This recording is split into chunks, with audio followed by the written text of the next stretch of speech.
Hi there.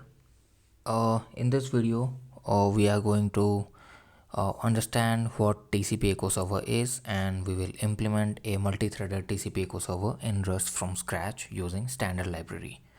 I have already written this blog, and this blog sequentially goes and explains how to implement it on your own. As I have segregated everything, break down all the codes here, and already explained too. In this video, my point is to give you a walkthrough. So we'll go over to our Z editor, and yeah, in this editor I'll explain all the stuff that we need to give you a basic understanding of what the code is, and how you can run this and everything. So let's start. So the first thing that we are doing is we are importing some things, like we are importing threads to allow multi-threading. We are importing this TCP listener so that we can listen to the incoming requests, and we are importing some buffer reader and write stuff so that we can read and write to and from clients. Now this is the main function. The first thing that we are doing is we are creating a listener and binding this to our localhost and 7878 port number.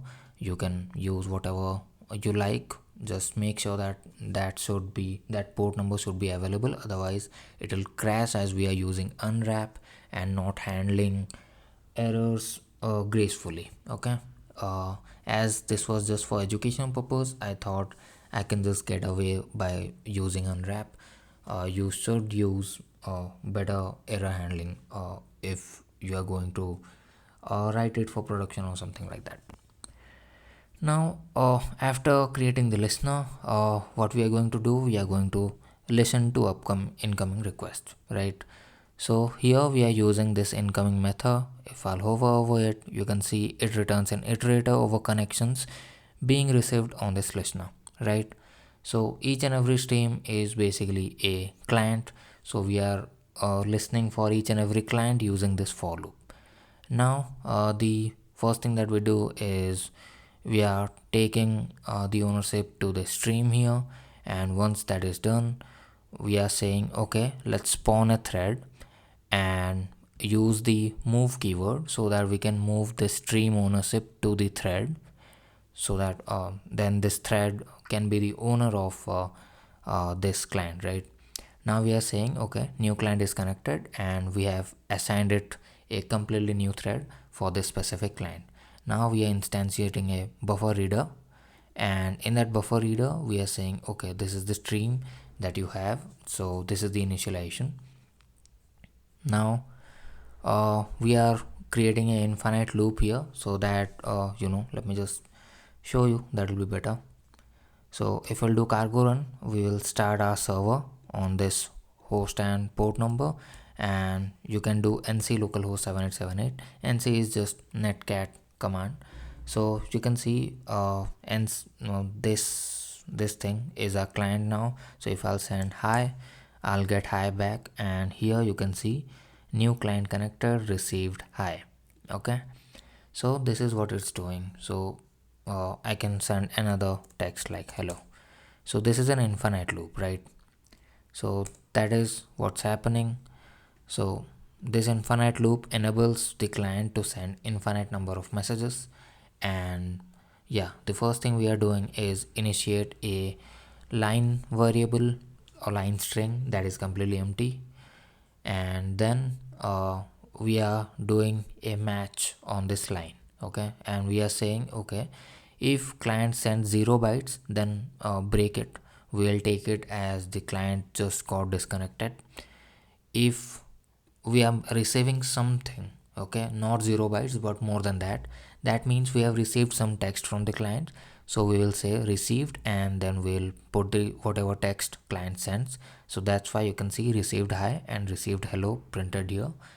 And finally we'll say okay, then it's time to write it back to the client, right? So if client sends hi, we'll then what we'll do, we'll say okay, buffer reader, use the write all method, and then send the line that we just received. But do one thing, send them as bytes because it is a network transmission and we need to send it through bytes and not through text. Okay, and then again we are using the unwrap instead of handling all the errors and edge cases, right? And if there is some kind of an error, just say okay, error reading whatever the error is. Okay, and yeah, if you break out of this loop, you will get to this print statement and it will say okay, client is disconnected. So that is the entire thing. So this thread is the main one. Is this is allowing us to handle multiple clients at once. So let me just show you here also. If we'll go here, you can see another client is here. I'll say from second client. Okay, here also I can again send text. Got it? And if I'll say control and C command, then it will say okay, this client is disconnected. Okay, so that is it. This is very simple implementation. I think it is very easy for beginners also. So if I'll go here, I have given you some challenges here that if you want to implement you can, and it'll improve your project from this one. So you can give specific client IDs to each and every client. You can have better error handling instead of using unwrap.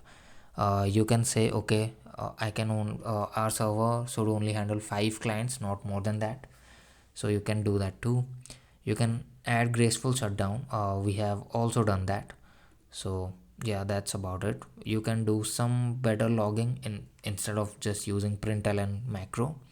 And finally you can also do a thread pool system, right? Instead of spawning infinite amount of uh, threads, you should have a constant amount of threads, let's say 10 threads, and you can spawn 10 threads at max. Okay, so these are the challenges that you can take up on your own, and if you want you can tag me or DM me to, if you need any help on that. So that's about it. I'll see you in the next one, and yeah, bye bye.